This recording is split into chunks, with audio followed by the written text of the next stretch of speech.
বিশ্বনবী একদিন বললেন, ইহুদিরা যে চিঠি পাঠায় অর্থ তো বুঝি না, আরেক ইহুদি আইনে অর্থ করা লাগে। আবার ইহুদিদের কাছে কিছু লিখে পাঠাইতে চাইলে আমরা তো লিখতে পারি না, ইহুদিরে দিয়ে লেখা লাগে। ওরা যে পয়রা শোনায় লিখে দেয়, আমি ওদের বিশ্বাস করি না। আমার নিজের একজন লোক দরকার। বিশ্বনবী দেখলেন মদিনার এই আনসারি সাহাবী হাইলি ট্যালেন্টেড, জ্ঞানের প্রতি তার আকর্ষণ, মারাত্মক আকর্ষণ। বিশ্বনবীর একাডেমিক প্রজেক্ট গুলো তিনি হ্যান্ডেল করতেন। যায়েদ বিন সাবিত ছিল বিশ্বনবীর ব্যক্তিগত সচিব এবং দোভাষী।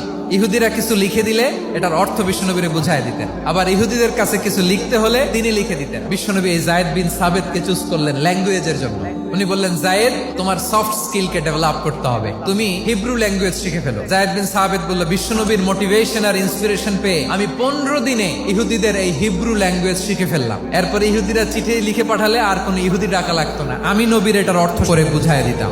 আবার ইহুদিদের কাছে চিঠি লেখা লাগলে আমি যায়েদ বিন সাবিত চিঠি লিখে দিতাম।